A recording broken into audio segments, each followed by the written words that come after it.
ሰላም ውድ ቤተሰቦቼ እንዴት ናችሁ? አለሁኝ እግዚአብሔር ይመስገን። ዛሬ የሰንቡሳ ውስጥ የሚገባ ነው ማሳያችሁ፣ ድንች ማለት ነው። እዚህ ጋር አንድ ሽንኩርትና ቃሪያ እንዳያችሁት፣ አንድ ሽንኩርትና ቃሪያ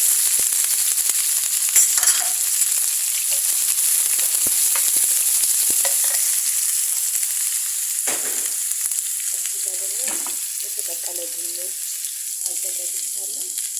እዚህ ጋር ደግሞ ዝንጅብል የሚገባ ማለት ነው። ሽንኩርታችንን እንዲያበስላለን። ይህንን በሞቀጫ ነገር ዳጥ እናደርገዋለን እንትን እንዲልልን ማለት ነው። እንደዚህ እያደረግን ውቅጥ እያደረግን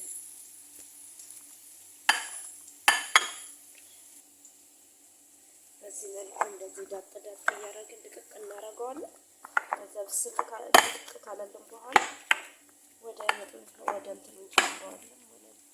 በጣም ነው የሚጣፍጠው፣ ሞክሩት። እኛ የዘወትር ምግባቸው ይሄ ነው። በጾም ጊዜ ረመዳን ነው። አሁን በዚህ መልኩ ድቄ ጨርሻለሁ። እናንተም ደግሞ እዛ ደግሞ ሽንኩርት እየበሰለ ነው።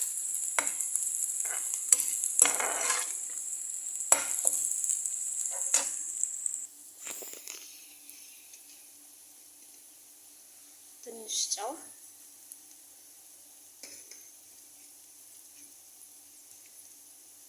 እርድ ነው እንዲቀይር መልኩ እንዲቀይር እርድ ትንሽ እንደዚህ አንድ ቦታ ትንሽ ካፍላላም በኋላ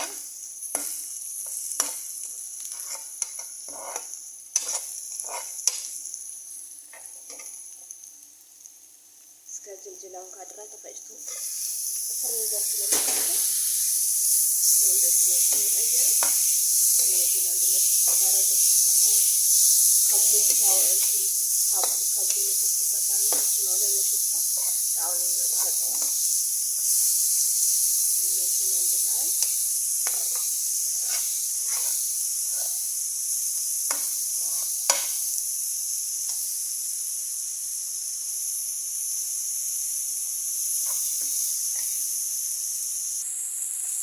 እንደዚህ ሽንኩርታችን ቀላቅለን ጣሉበት። ዝንጅብላውን ማብረብ ፈልጉ።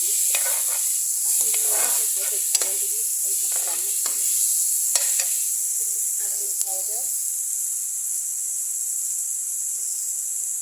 ላይ ሀብ ትንሽ ከምን ሀብ ስለሚወዱ ነው ሰዎች ጣዕም ይሰጠዋል ማለት ነው።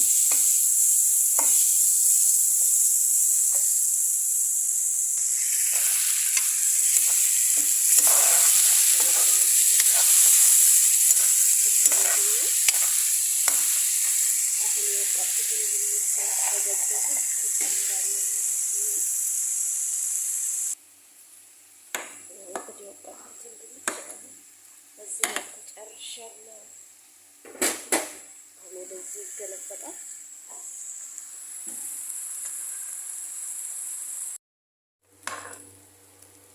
በዚህ መልኩ ሰንቡሳችንን እየሰራን ነው። እንግዲህ በዚህ አድርጋችሁ ከሽንኩርቱ ጋር ማዋሃድ ነው።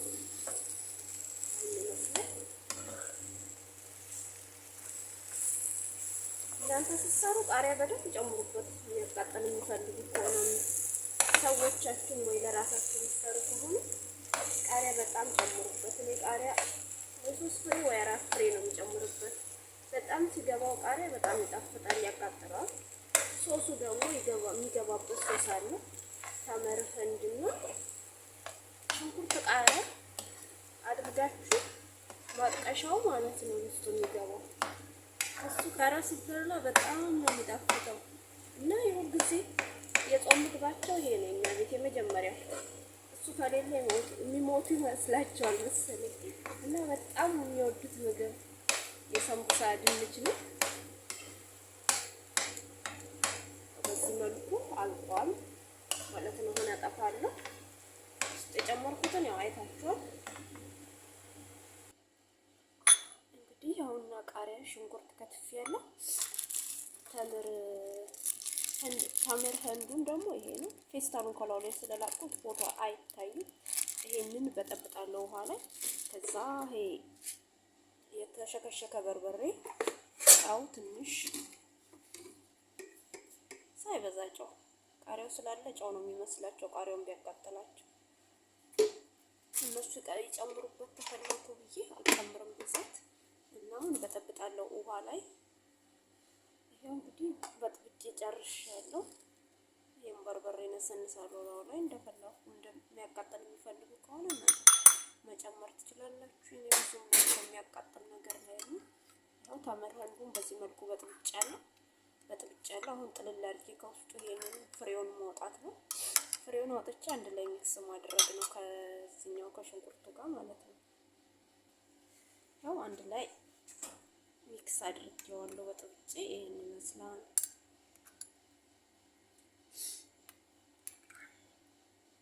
ያው ይሄንን አሁን በዚህ እያጠቀሱ ሲበሉት በጣም ነው የበለጠ የሚጣፍጠው። ታቅም በላይ ያስበላል ሶሱ ማለት ነው። እና በርበሬውንም ቃሪያውንም ጨምር ሙድ አድርጋችሁ ያው እንትኑን በዚህ መልኩ ሰርቻለሁ። አልቋል። አሁን ወደ ሰንቡሳ ጠቅላላ እገባለሁ ማለት ነው። በዚህ መልኩ ጠቅልያለሁ። እንግዲህ የጠቀለልኩትን ይኸው የታሸገውን ነው የምገዛው። የምትገዛው ቤት ውስጥ አልሰራም። ሊጡን የታሸገው የሚሸጡትን ነው የምገዛው እና በዚህ መልኩ እየጠቀለልኩ ነው። በአንድ እጄ ላሳያችሁ። ከዛ በኋላ ነከር እያደረጋችሁ ጫፉን በሊጥም ማያያዝ ትችላላችሁ።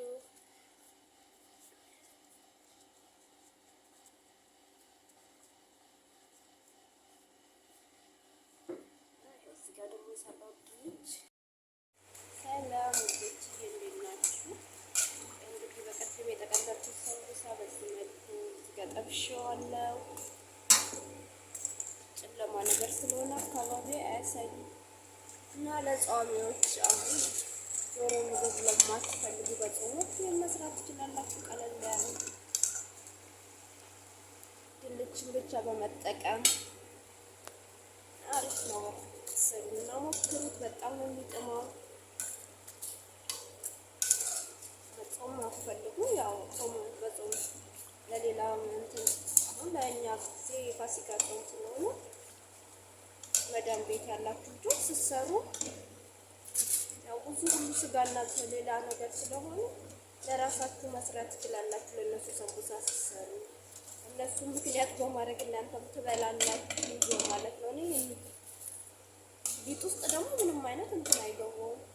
ሊጡ ብቻ ስለሚሰራ ማለት ነው። ወተት ምናምን አይኖረውም። ቤታችሁ ማሽን ካላችሁ ሊጡን መስራት ትችላላችሁ ቤታችሁ።